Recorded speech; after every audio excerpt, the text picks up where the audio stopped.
I'm delighted to introduce the first guest lecturer for this Introduction to Psychology course, Dean Peter Salovey. Peter is an old friend and colleague. Many of you, I think everybody here knows of him through his role as Dean of Yale College. I'll just, in the context of this introduction, mention two other things about him.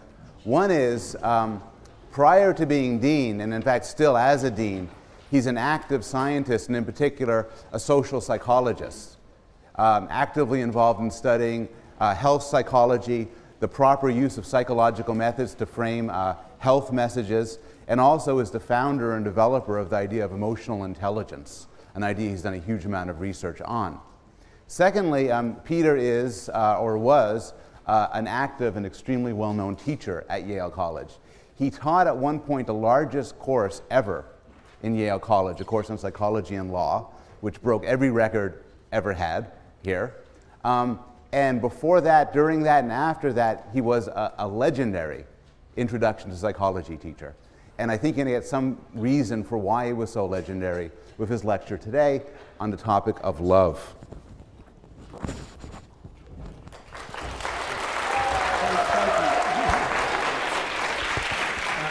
I've got the mic on. Thanks very much. Okay.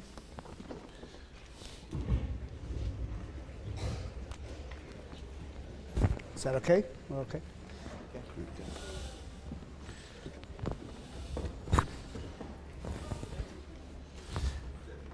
Okay, thank you very much, Professor Bloom. It really is a pleasure to come and lecture to you today on Valentine's Day on the topic of love. My main area of research is human emotion, and love is an emotion. It's not one that I study personally, at least not in the lab, and but it is fun to talk about, and it is a topic that lends itself to many social psychological phenomena. It's also great to be able to come in and guest lecture. One of the things I very much miss since serving as dean is the opportunity to teach Psychology 110. And although I love being dean, I do miss teaching introductory psychology. The feeling of exposing people to ideas that maybe you hadn't heard before.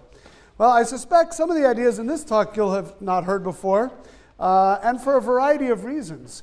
A couple of the things you'll notice is that some of the experiments I'll talk about today are not the kinds of experiments that can be done anymore. They're not considered ethically acceptable, but they were done in the 50s and 60s and early 70s when ethical standards were different, and so we can teach them. We just can't give you the same experiences that some of the college students that we'll talk about today in these studies had.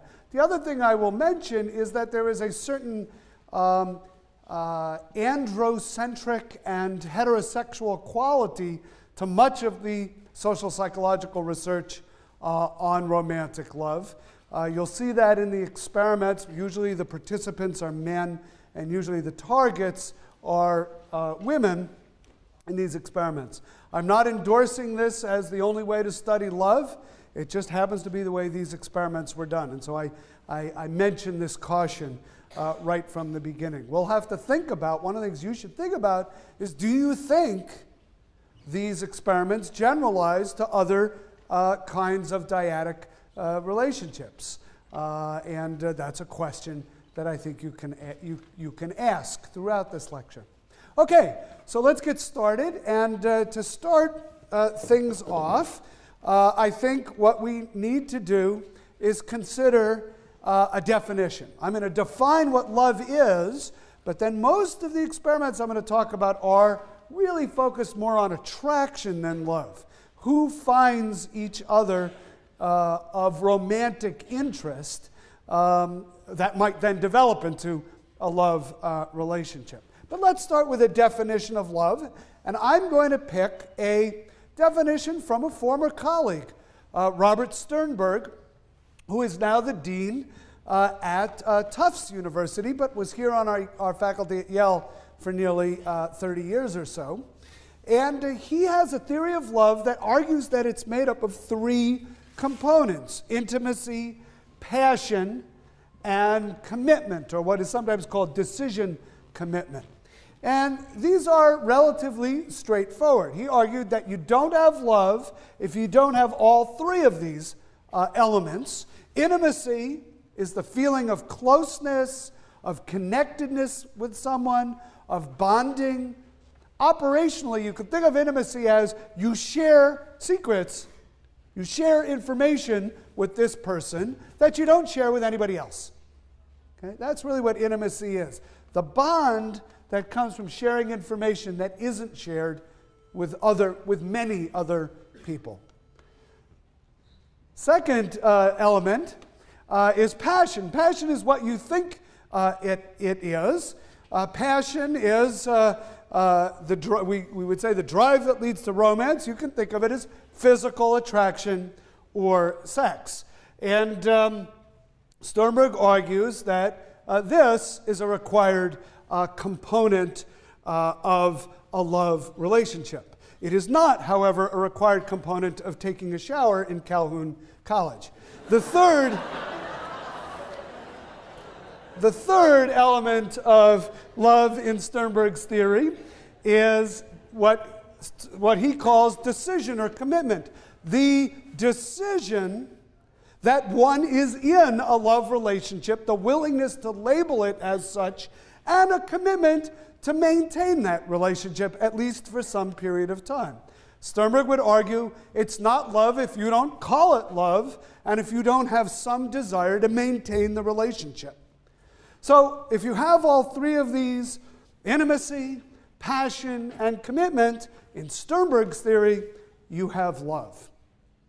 Now, what's interesting about the theory is, what do you have if you only have 1 out of 3 or 2 out of 3? What do you have, and how is it different if you have a different 2 out of 3? These are what's interesting about this kind of theorizing is it gives rise to many different permutations that, when you break them down and start to look at them carefully, can be quite interesting. So what I've done is I've taken Sternberg's 3 elements of love: intimacy, passion, and commitment, and I've listed out the different kinds of relationships one would have if you had 0, 1, 2, or 3 out of the 3 elements. And I'm using names or types that Sternberg uses in his theory. These are really from him. Some of these are pretty obvious. If you don't have intimacy, if you don't have passion, if you don't have commitment, you don't have love. Sternberg calls this non-love. That's the technical term. And essentially what he's saying is the relationship you now have to the person sitting next to you, presuming that you're sitting next to a random person that you didn't know from your college, is probably non-love. If it's something else, we can talk about it at the end of the lecture, or perhaps when I get to it in a moment. Now, let's start to add elements. Let's add intimacy. This is sharing secrets, a feeling of closeness, connectedness, bonding. Let's say we have that with someone, but we don't have passion, that is, no sexual arousal, and no commitment to maintain the relationship. This is liking. Sternberg calls it liking. And liking is really what is happening in most typical friendships. Not your closest friendship, but friendships of a casual kind. You feel close, you share certain information with that person that you don't share with many other people, but you're not physically attractive, and there's no particular commitment to maintaining this for a long period of time. Now, what if you're not intimate, you're not committed, but you're passionate? You feel that sexual arousal. This is what Sternberg would call infatuation, and that term probably works for you too, infatuated love. And this is love at first sight. I don't know you. We've never shared any secrets because I don't know you. I'm not committed to defining this as anything. I'm not committed to the future. In fact, I'm not thinking about the future. I'm thinking about right now, but boy, am I attracted. Right? That's infatuation. And that's what Sternberg means by infatuated love. The third kind of one-element relationship is there's no intimacy, right? No bonding, no closeness, no secrets, no physical attraction, no sexual arousal, but by gosh, we are going to maintain this relationship. We are committed to it for all time. Sternberg calls that empty love. Empty love is kind of interesting. It's often the final stage of long-term relationships that have gone bad. We don't share information with each other anymore, so there's no intimacy. We don't feel physically attracted to each other anymore. There's no passion. But we'd better stay together for the kids, right? Or we'd better stay together for appearance's sake. Or we'd better stay together because financially it would be a disaster if we don't. Or all the reasons other than intimacy and passion that people might commit to each other. That's what Sternberg calls empty love. Now, what's interesting is in societies where marriages are arranged, this is often the first stage of a love relationship. These two people who've maybe never seen each other before, who have never shared secrets, so there's no intimacy, who don't know if they're physically attracted to each other, are on their wedding day revealed to each other and committed legally and sometimes religiously to each other, right? The commitment is there, but at that moment, nothing else might be there. What's interesting, of course, is that such relationships don't seem to have any greater chance of ending in divorce than people who marry for love. But there's a big confound, there's a big problem in studies of those kind of relationships. What might it be? Anybody? What might be the problem in the statement I just made, that these kind of relationships are just as likely to survive as people who marry for love? Yes? Yeah, so they may occur, they're more likely to occur in societies that frown on divorce. They make it very costly, socially costly to divorce. So they may stay together for all kinds of reasons, not always such good ones. All right, now, who was it who sang the song 2 out of 3 Ain't Bad? Is that Meatloaf? Who was it? It was Meatloaf. All right, if Professor Bloom says it was Meatloaf, it was Meatloaf. You're all saying there was a singer called Meatloaf? Meatloaf sang the song 2 out of 3 Ain't Bad. Let's see if 2 out of 3 ain't bad. What if you have intimacy, we share secrets, passion, we feel physically attracted to each other, but we're not making any commitments here. Sternberg calls that romantic love. This is physical attraction with close bonding, but no commitment. Romeo and Juliet, when they first met. This is often the way relationships start. We like each other. I'm physically attracted to each other, to you. I enjoy spending time with you, but I'm not making any long-term commitments here. I'm not even willing to use the L word in describing what it is we have. Right? Many of you might have been in relationships of this sort. That's romance. That's romantic love. Now, what if you have intimacy? We share secrets with each other, but there's no particular physical attraction, but we are really committed to this relationship. This is what Sternberg calls companionate love. This is your best friend. We are committed to sharing intimacy, to being friends forever, but physical attraction is not part of the equation here. This is sort of the maybe the Greek ideal in relationships of some kind. All right, what if we have passion? I'm sexually attracted to you, but no intimacy. I don't want to really know that much about you. I don't really share anything of me with you, but I am committed to maintaining this physical attraction to you. Well, that's what Sternberg calls fatuous love. It's a whirlwind courtship. It's a Hollywood romance. It might lead to a shotgun wedding.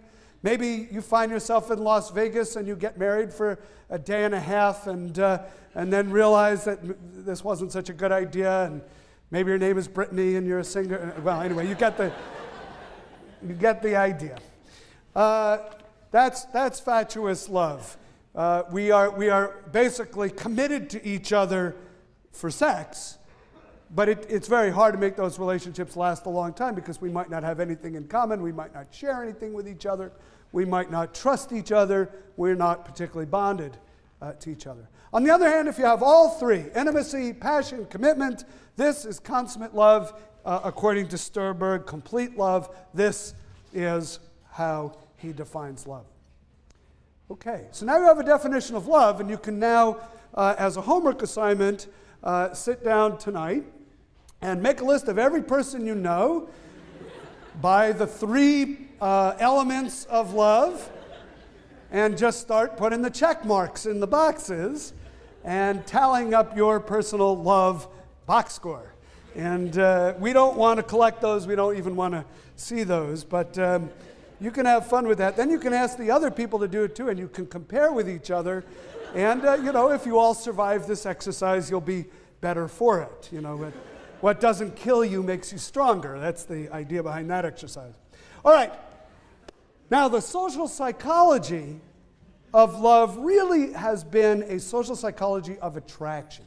What makes people find each other attractive? What makes them want to be intimate? What makes them physically desirable to each other? What might lead to a commitment, a decision to make a commitment to make the relationship last? This is just so nice. I'm giving this lecture on love, and the two of you are holding hands here in the front row. It's really, it's just great.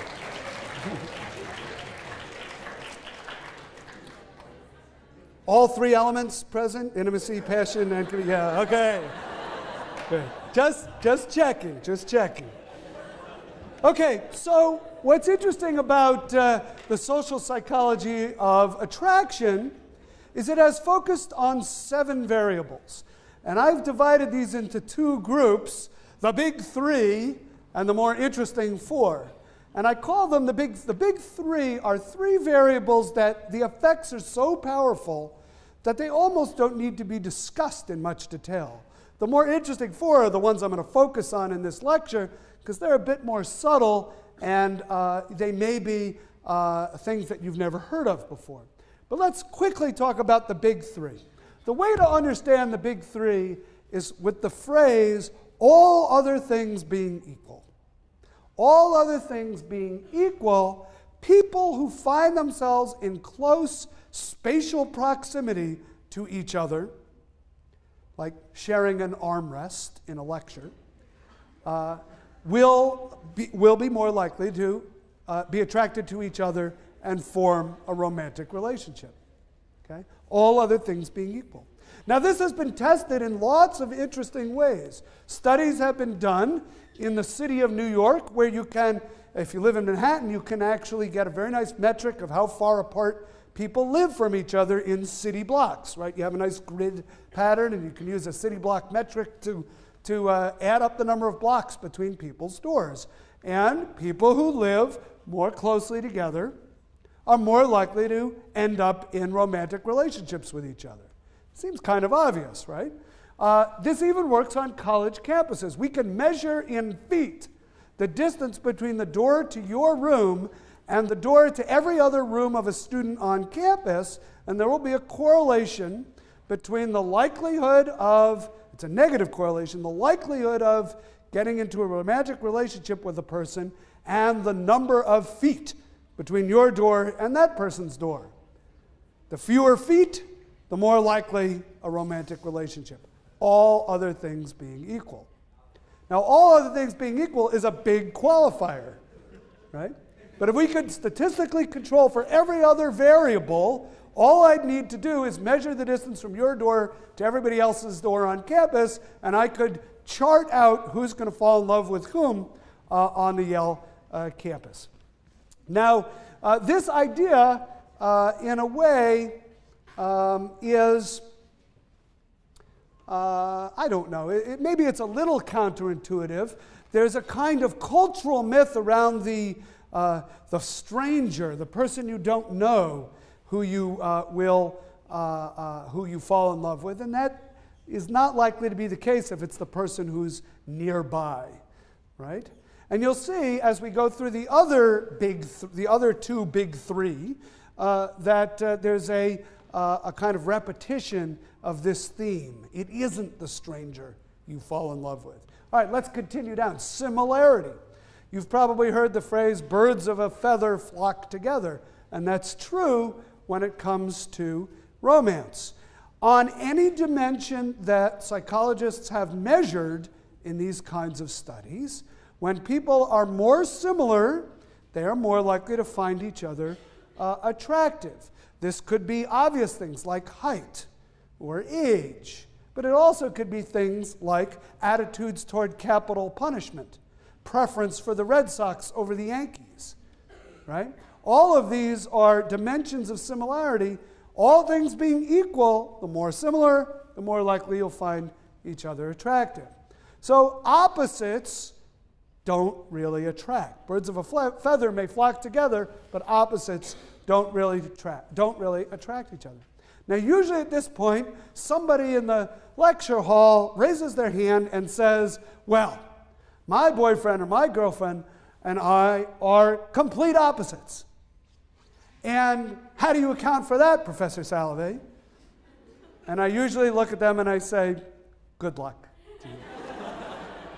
And of course, all things might not be equal. There may be other variables at play here, but all things being equal, similarity does not breed contempt. Similarity breeds attraction. Okay? Isn't it interesting we have all of these common sayings that contradict each other, and then empirically some of them turn out to have more evidence supporting them than others. So opposites attract, not much evidence. Similarity breeds contempt, not much evidence. Birds of a feather flock together, yeah, there's some evidence for that idea. Finally, familiarity. Familiarity, we tend to fall in love with people in our environment with whom we are already familiar. The idea that some enchanted evening we will see a stranger. Where are the new blue when you need them? Some enchanted evening you will see a stranger across a crowded room. Right? What musical is that from? South Pacific, very good. You will see a stranger across a crowded room. That's kind of a cultural myth. Of course it happens. But much more common is somebody you already know, somebody you have seen repetitively, you suddenly find attractive, and a relationship forms. Okay?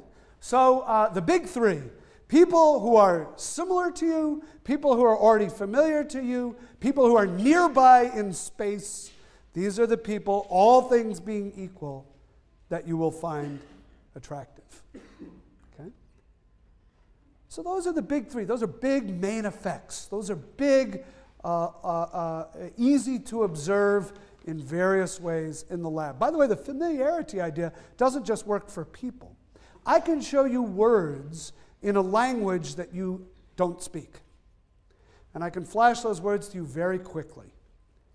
And I can later repeat some of those words and mix in some new ones that you've never seen before. And I can say, I know you don't know what any of these words mean. I know you can't read these characters. But just if you had to tell me, which ones do you like and which ones don't you like? Or how much do you like each one? The ones you will like more, the ones you saw earlier, the ones that you already have familiarity. Even if you don't remember having seen them.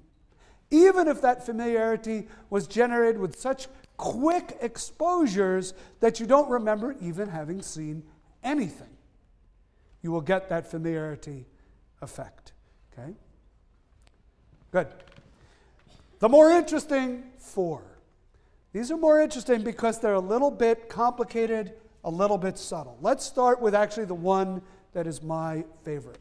This is competence. Think about other people in your environment. Think about people who are competent.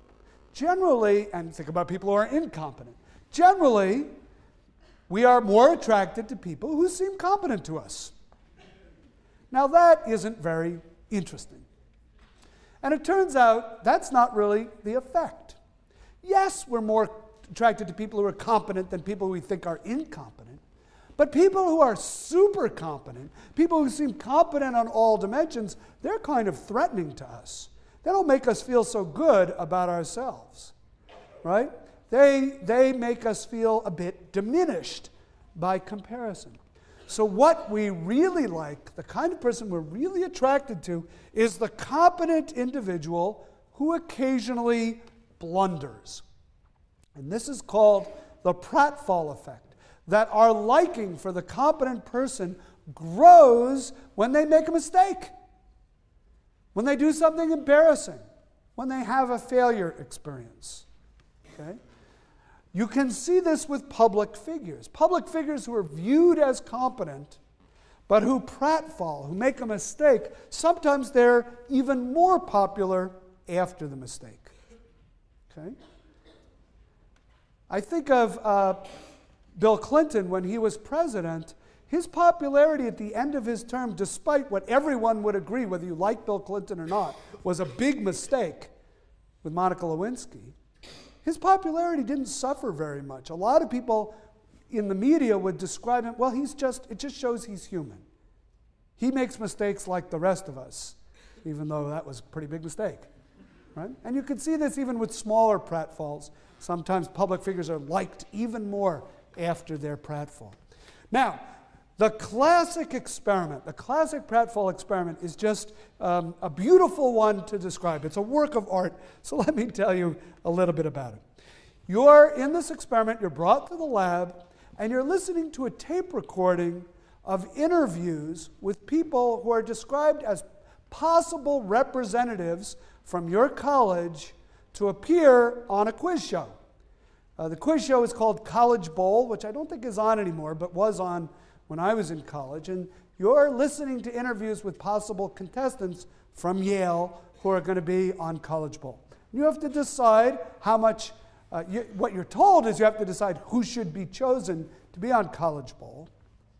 And you listen to these interviews. Now, what's interesting is there's two types of people: the nearly perfect person and the mediocre person. The nearly perfect person answered 92% of the questions correctly, admitted modestly to being a member of the campus honor society, was the editor of the yearbook, and ran varsity track. That's the nearly perfect person. The mediocre person answers only 30% of the questions correctly, admits that he has only average grades. He worked on the yearbook as a proofreader, and he tried out for the track team but didn't make it. So you see, they're keeping a lot of the elements consistent, but in one case he's kind of an average performer, and in the other case, nearly perfect. Now, which of these two people do you find more attractive in listening to the tape? So when they ask you questions about which person should be on the quiz show, people say the more competent person, but they also ask questions like, how attractive do you find this person? Now, you're only listening to an audio tape.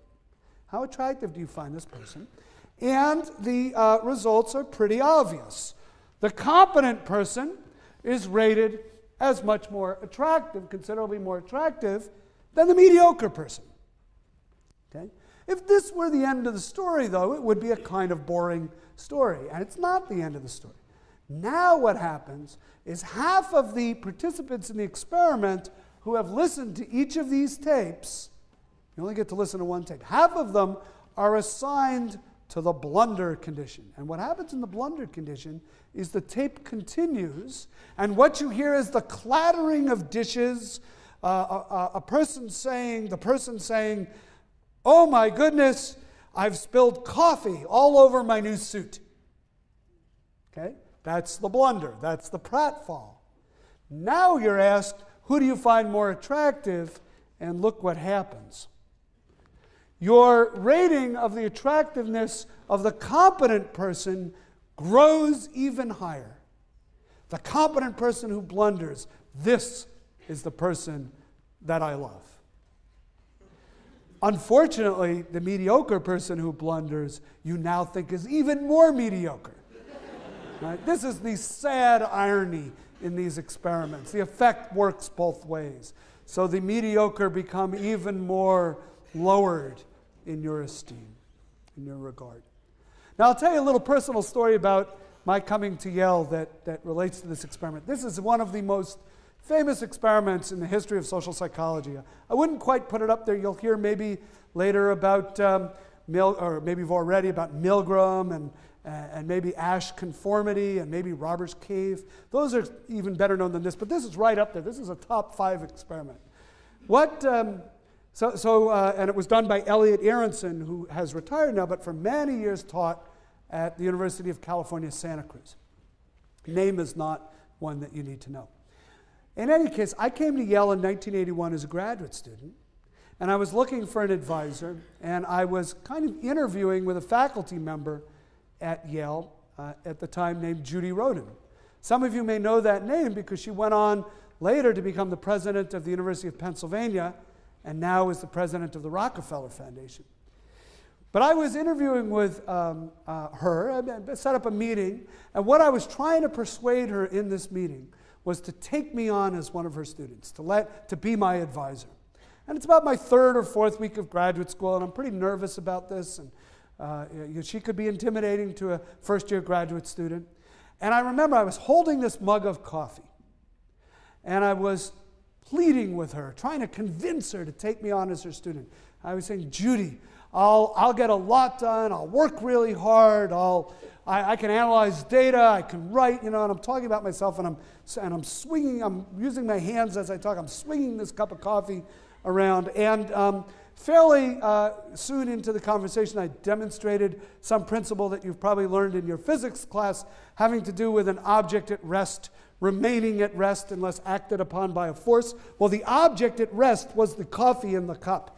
And when I pulled the coffee cup out from under the coffee, it landed right on her desk and I watched in slow motion as this wave of coffee just moved from my side of the desk to her side of the desk. She jumped up and jumped back and started moving papers around and really was giving me this look like, why don't you just leave? So I was trying to save the moment as best as I could, and I looked at her and I said, Judy, you remember that old experiment that Elliot Aronson did on attractiveness? She looked at me kind of out of the corner of her eye. I said, well, that was my blunder. Now you're going to like me even more.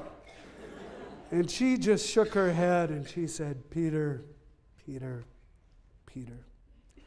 you know that effect only works if I think you're competent first. Anyway, that was my introduction to Yale, graduate school at Yale. All right, so blundering, only blunder if you're competent first, and it will make you more attractive. That is the pratfall effect. Let's move on. And I'm going to move a little bit quickly through all of this because I want to leave time for a few questions at the end of the lecture. Let's talk about physical attractiveness as number 2 of the more interesting 4. Now, physical attractiveness is one that really bothers us.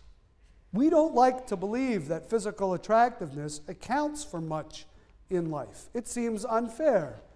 Except at the margins, there isn't much we can do about physical attractiveness. And when we're not pictured in the rumpus, it can really hurt, So we don't like to believe that physical attractiveness matters. And the interesting thing is if you do surveys of college students and you say to them, rate how important different characteristics are in relationships that you might be involved in, they will say that warmth is important, sensitivity is important, intelligence is important, compassion is important, sense of humor is important, and they'll say that looks aren't important. But if you measure all of those things, let's do it in a different order. If you send everybody out on a blind date, and then you look at, after the blind date, how many of those people who are matched up blindly actually go on a second date? Actually get together again? What predicts who gets together again? Was it the rating of warmth? No. Sensitivity? No. Intelligence? No.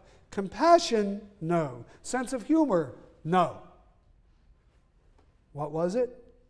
Looks. So we believe that looks don't matter. And unfortunately, they do. Now, the good news in all of this is the studies that looked at physical attractiveness in this way were just looking at what predicts a second date after a first date. Obviously, what predicts a long-term relationship are probably things less superficial than looks, or at least other things in addition to looks. But it is a great predictor of a second date. And college students, year after year, say, but it's not important.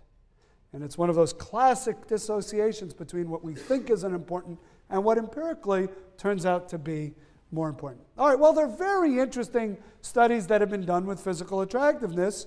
At the University of Minnesota, a computer algorithm paired people up. Couldn't have been a very complicated algorithm because it basically paired people up randomly on the campus. But a lot of data about all the students on campus were collected, and people were then randomly paired up and sent to the dance, and then they were tracked over time. And just as in the thought experiment I just gave you, the University of Minnesota students acted in the same way.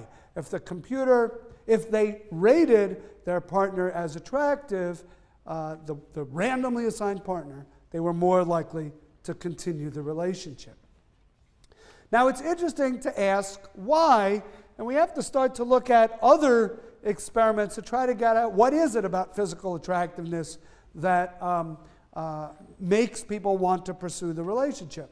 And once again, Elliot Aronson, the person who did the blunder experiment, the pratfall experiment, he did some nice work on attractiveness as well. And in one experiment, which many people know as the frizzy wig experiment, he did the following. He invited a Confederate, a graduate student who was working with him in his lab. Social psychologists always called people who were in the employ of the experimenter Confederates. Doesn't mean that they grew up south of the Mason-Dixon line or wave a certain kind of flag.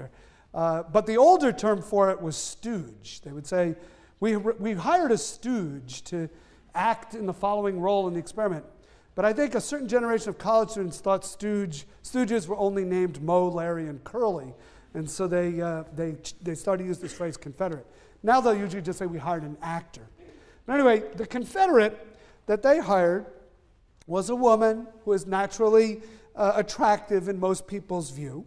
But they made her look either more attractive or less attractive by giving her kind of frumpy clothes, bad makeup, and a frizzy wig. And it was the frizzy wig that everybody remembers from this experiment. And what she does in the experiment is she poses as a graduate student in clinical psychology who is interviewing male participants, only men in this experiment. And at the end of the interview, she gives them her own personal clinical evaluation of their personality. Okay? So that's all it is. They have this interview with this woman. She's either made to look very good or she's made to look kind of ugly with this frizzy wig. And they talk to her. She gives them an evaluation of their personality. Half of the subjects receive a favorable personality assessment. Half of them receive a kind of unfavorable evaluation. How do they respond? Well, when she was made to look attractive, they were delighted when she gave them positive feedback about themselves. When she was made to look, when she was made to look attractive, but gave them unfavorable information about themselves, they were really upset about it.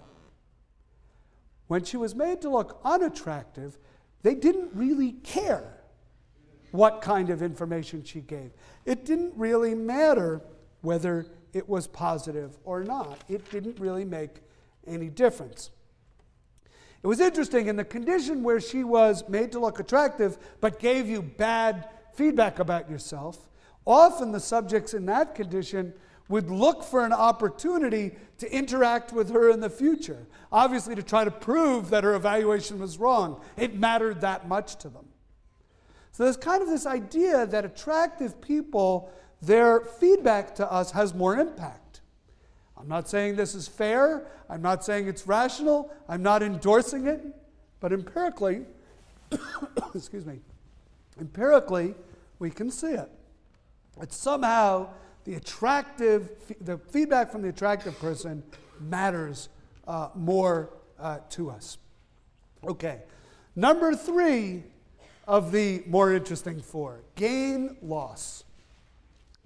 This is really a general idea in psychology that we are in a way wired up to be more sensitive to change than to steady states.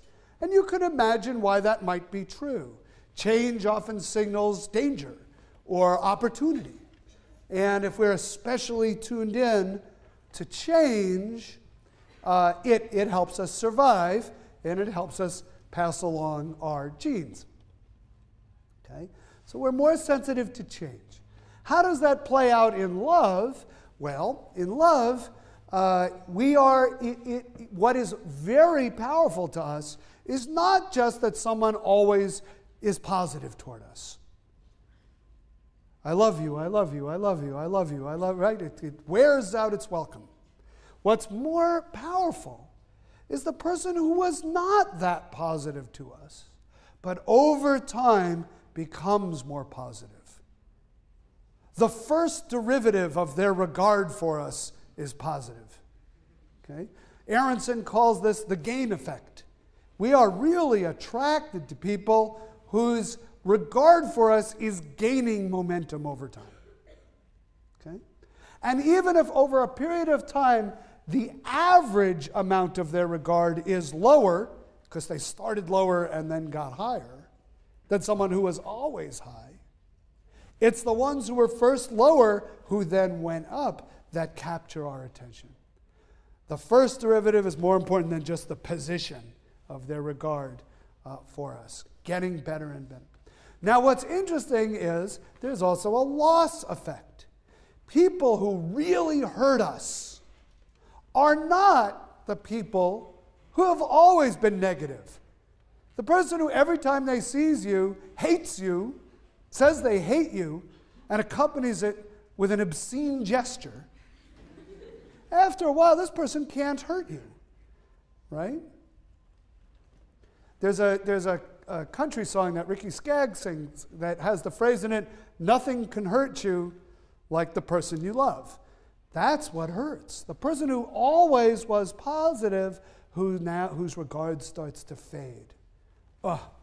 You can only hurt the one you love, right? You can only hurt the one you love because you are expecting positive feedback from the one you love. And when that turns negative, it's a blow. It's a blow to the solar plexus, right? So you can only hurt the one you can love, but the one who always loves you sometimes has trouble showing you that they love you. The one who didn't really love you that much, but then starts to show you that they love you, that person is a powerful influence on your behavior. Okay, the last set of studies. Have you talked about Schachter Singer's emotion? Okay, so let me describe to you this phenomenon. This is a phenomenon about the misattribution for the causes of arousal. You feel physiologically aroused, but you're not completely sure why, and you have to make up an explanation for it. I think what I want to do, and sometimes that explanation is accurate, but the ones that are interesting here are the ones where you misattribute the cause of the arousal. You make a mistake and think it's love when it might be due to something else. So let's do a thought experiment. I'm a Yale College student for the purposes of this thought experiment. And I live in Pearson because I need to walk a great distance to Chapel Street, to the Starbucks on Chapel Street. And I have a friend who I don't know that well, somebody who was sitting next to me in class a few weeks in a row, and I said, you know, would you like to go see the New Blue in concert and then get coffee after it Friday night? And she says to me, sure, I would do that. And so the New Blue concert takes place in the Pearson Davenport Theater in the basement there, what used to be a squash court. It is now a little theater. And we enjoy ourselves at the concert. And then I say, let's go to Starbucks and get a coffee. And so we walk that distance from Pearson College down to the York Street gate, over to Chapel Street, make the left on Chapel Street, another block down to High, walk into the Starbucks. And she says to me, you know, I better have a decaf because it's kind of late. I want to be able to sleep. And I say, that's fine, whatever you want. She says, yes, I'll have a decaf double espresso mocha skinny with a, what? What other dimensions are there? Right? A double espresso mocha skinny, frothed. And I say, okay, fine, I'll have a coffee. And I go up there and I order the drinks. I'll have a small coffee, please, and a double espresso mocha skinny frothed. Except the barista makes a mistake. Did the word barista exist before Starbucks? I don't think so. The barista makes a mistake. The barista uses caffeinated coffee in the drink instead of decaf. Doesn't tell anybody, doesn't tell me, I don't see it. I just come back with my black coffee and my double espresso mocha latte skinny frothed. Except it isn't espresso. It's got 2 shots of caffeinated espresso in it. I'm sorry, it isn't decaffeinated. It's got 2 shots of caffeinated espresso in it. And I put it down on the table, and we're having this nice conversation, and we're drinking our beverages, and it's about 12:30, 1 o'clock now, and Starbucks is closing, and it's time to walk back to Pearson. And we're walking back to Pearson, and we leave the Starbucks, we make a left on Chapel Street, we're walking up to York, I'm getting a little sleepy, but my friend looks at me and says, I feel a little funny. What's actually happening? Her heart is beating a little faster. Her palms are beginning to sweat. Her breath is coming a little shorter than it otherwise would. I don't know. Is it warm in here? She says, I don't think I've felt this way in a very long time. Gee, it couldn't be the coffee. I ordered decaf. What could this be? What? Then she turns and she looks at me. And she says, what a day this has been. What a rare mood I'm in. Why, it's almost like being in love.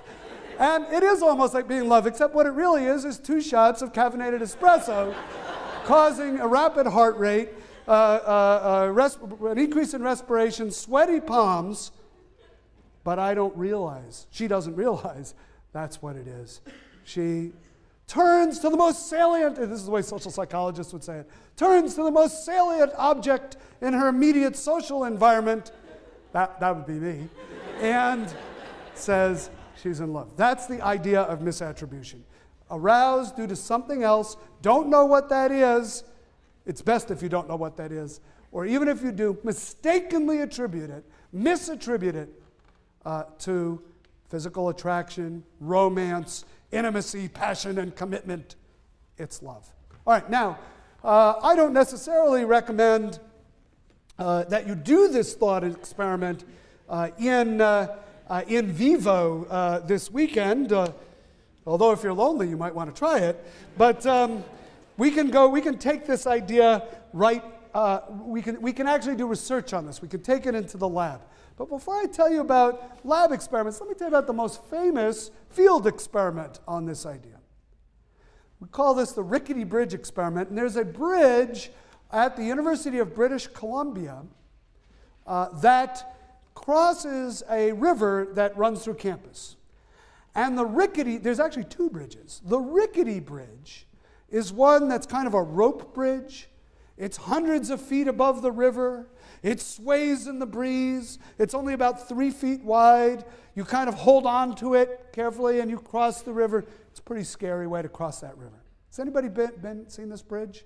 It's still there. Yes, you know this bridge. Okay. There's another way to cross the river. It's on a low bridge near the water, solid wood planks, nice and wide, hand railings made out of solid wood, and you can cross the bridge that way. So what two investigators at the University of British Columbia did is they simply positioned, once again, an attractive actor or Confederate on one side of the bridge. She was a woman. And she met men crossing the bridge. And she would intercept them as they came across the rickety bridge or the low bridge. And she would ask them a few questions and conclude with, "Can you write me a story? You would help me out with my experiment if you just write a little story right now." Then she would collect their story and she would say, "If you have any questions about this experiment, here's my phone number." Actually, this happens when you're in experiments. You get the phone number of the experiment. What happens? Well, the male students who crossed the rickety bridge, they wrote these sexy stories with interesting content, with kind of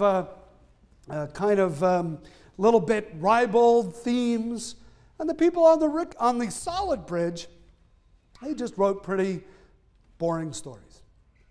The people who crossed the rickety bridge were more likely to call her up later and say, "Yeah, I'd like to talk about that experiment I was in. Can we meet at the Starbucks? You drink decaf, don't you?" Right? And the people on the low bridge were much less likely to call her up. Okay? What was going on? Well, this was interpreted as misattributed arousal. On the rickety bridge, you're swaying in the breeze, hundreds of feet above the water. The bridge seems unstable. Maybe you'll make it, maybe you won't. Your heart is beating. Your palms are sweating. You're breathing harder. You meet this person and she seems more attractive because you're feeling all these things and you attribute it to the attraction. Now, there's a reason why this study is bad science. There's a major flaw in this study. The clue to the flaw is that you can't even call this study an experiment. What's the flaw? Anybody? Yes? People who would take the rickety bridge might be more likely to be more for adventure. People who take the rickety bridge might be the kind of people who are more looking for adventure than the people who take the solid bridge. Right. Another way of saying it is there isn't random assignment of the subjects to the two conditions in the study. That's no random assignment, it's not an experiment. By not randomly assigning people to these two conditions, you may be capturing just individual differences in the kind of person who, when there's a perfectly stable, safe, low bridge, says, I don't want to go on that bridge. I want to go on the bridge where I have to risk my life to get to class. And then should it surprise us that that's the kind of person who would call a perfect stranger on the telephone and write a sexy story and give it to them?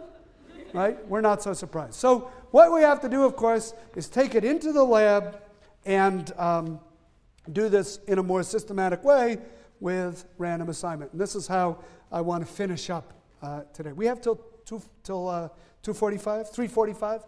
Okay, great. I'll take about 5 more minutes to finish up, and that'll give us some time for questions. So how do you do this in the lab? Well, you can bring people into the lab, and I can present you with a Confederate who said, let's say you are all in condition 1, everybody on this side of the room, and I can say to all of you, please wait here. We'll begin the experiment in a moment. While you're waiting, please fill out this form. And the form includes how attracted you are to the experimenter, to me. I can do the same thing over here. I can give you the form that asks you to rate how attractive you think I am, and I can give you the same instruction with a crucial difference. Please wait here. We will begin the painful shock experiment in a moment. Please fill out these forms while you wait. What happens? The people who got the painful shock instruction are more likely to find the Confederate attractive. Why? Well, they're sitting there thinking about painful shock. It's making their heart beat faster. It's making their palms sweat. It's making them breathe harder, maybe. And even though it's fairly obvious what's doing that, they still misattribute that arousal to, I must be falling in love. Even with that obvious an instruction. You can do this in other ways. You can bring, here's one of my favorite ones. You bring people in the lab. We'll make them the control group this time. We bring you to the lab and we say to this group of people, please wait here. We'll begin the experiment in a moment. You can fill out these forms in the meantime. The forms ask how attracted you are to the experimenter. You're now in the experimental group, and I say, please wait here. We'll begin the experiment in a moment. I'm going to ask you to fill out some forms. But first, to get ready for this experiment, I'd like you to get on this treadmill and run for 10 minutes. So you've run on the treadmill, you've just sat around. The people who've run on the treadmill, even when that arousal is fairly obvious, you're doing a little bit of aerobic exercise, you still find the experimenter more attractive. Okay? This is why the 4th floor of Payne Whitney Gym is such a dangerous place. And I urge you as your dean to be very careful there. Okay? It's that combination of aerobic exercise and spandex that leads to trouble. All right, now, here's the final experiment, and I apologize for this. It is a bit sexist in 2007 context. But let me explain, and we could never do this, and one could never do this experiment today, but let me go through it with you, and you'll apologize for its, some of its qualities.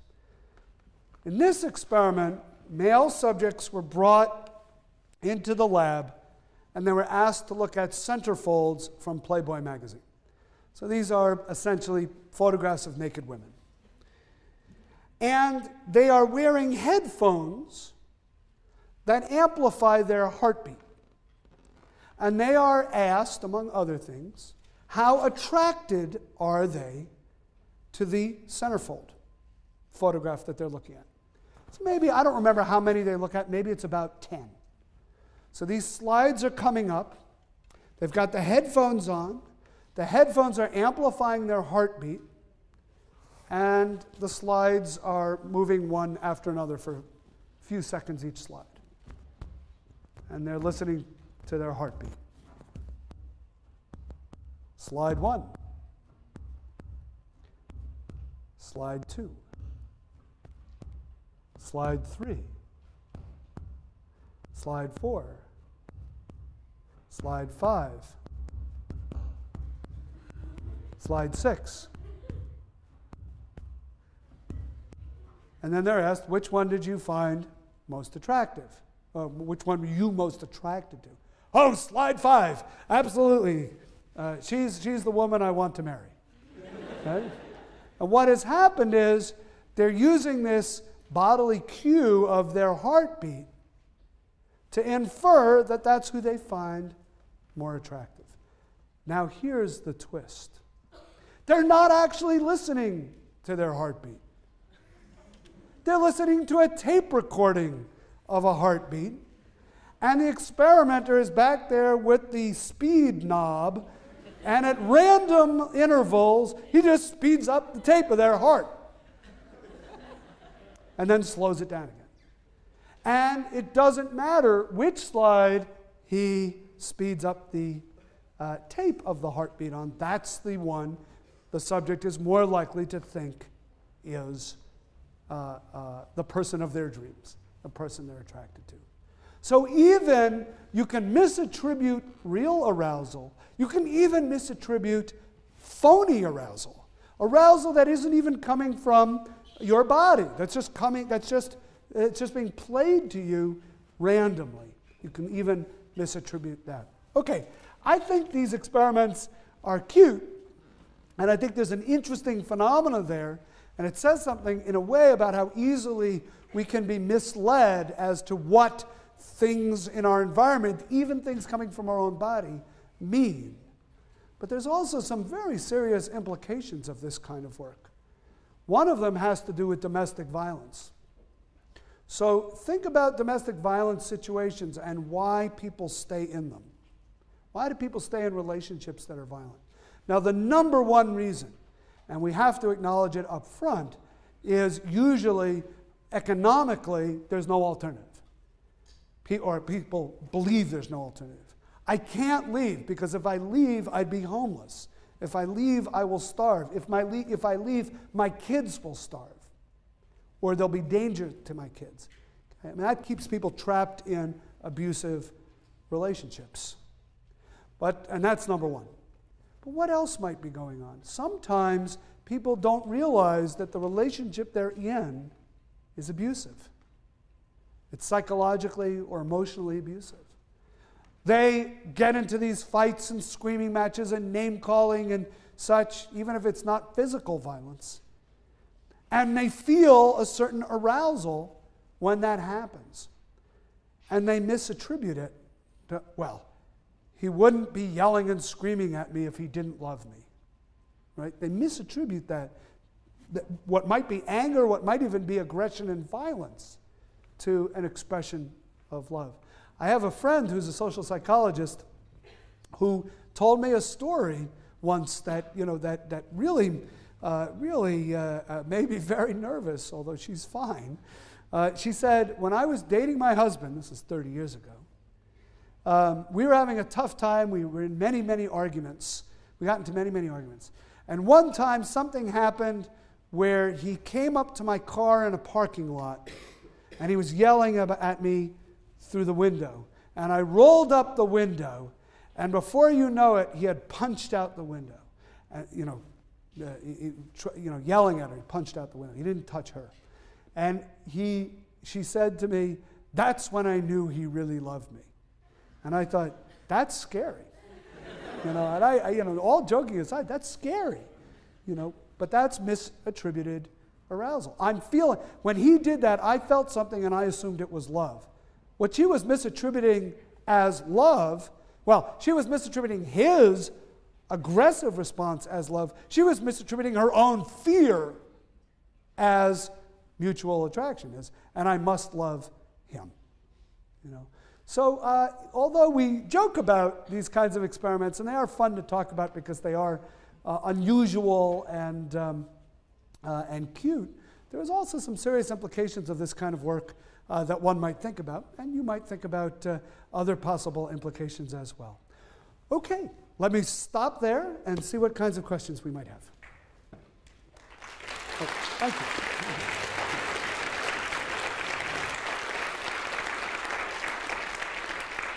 Thank you. Thanks very much. That's very kind of you. Because we are on tape, I'll repeat any questions that come in. Yeah?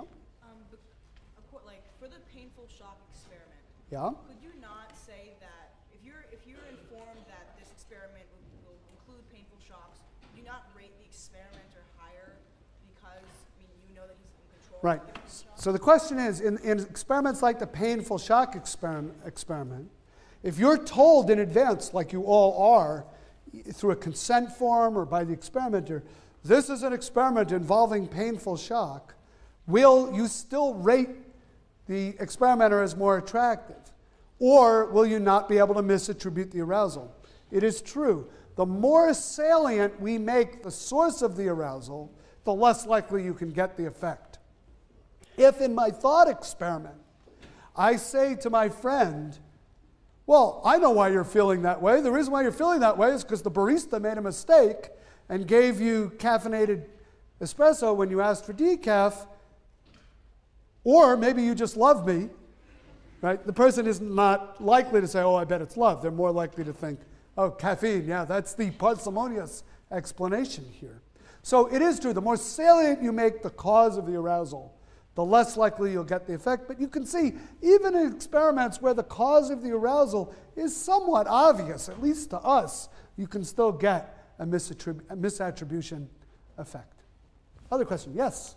Are the factors that you mentioned earlier, like those also factors that affect initial attraction rather than maintenance of relationship? Yeah. So the question is, are any of these factors, like particularly the big three, proximity, familiarity, similarity, do they affect the maintenance of relationships or just the initial attraction? You know, it's interesting. My guess is they affect both initial and maintenance over time. But the literature mostly focuses on initial attraction. We have much richer data on that initial attraction and those initial stages of the relationship. In part because it's a little hard to follow couples over time. And imagine the sort of Heisenberg-esque problems we would get carefully following romantic couples over time and interfering with them to ask questions and make observations. It'd be hard to let this couple this relationship naturally unfold. So really the focus of many of these experiments is on initial attraction. That's why I always say my lecture is on love. The definition of terms is about love, but the experiments really are much more about attraction than about love. Another question, yes? Can someone feel consummate love for more than one person? It's a very good question. It's actually a question that's debated in the literature. I didn't get into it at all in this experiment, in this lecture. But there's an interesting debate going on about love and many other emotions between people who take a kind of evolutionary perspective on these states versus people who take what might be called a more socially constructed perspective. And these aren't necessarily so incompatible.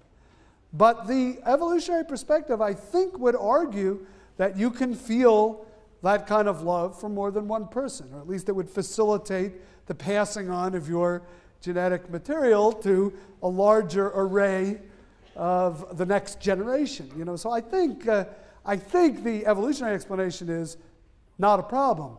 But we have constructed a world where in most societies, except for very unusual polygamous societies, the belief is that you can't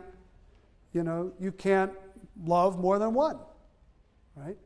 And so you've got this tension between what might be evolutionarily wired impulses and a kind of social constraints that say this isn't good, this isn't appropriate, this is taboo. And my guess is the result is, yes, you could, but you're not going to feel unconflicted about it. And it's because these two are confronting each other at the same time.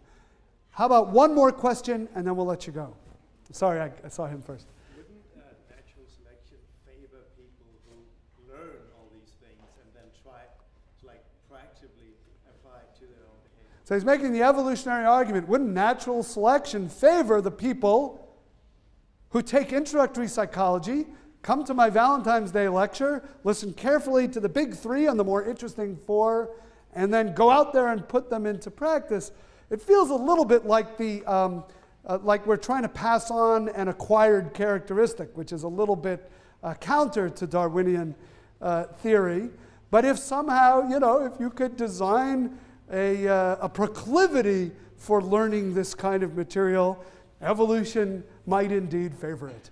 I can tell you this much: it would make the several thousand social psychologists in this world very happy and proud of their field if that turned out to be true.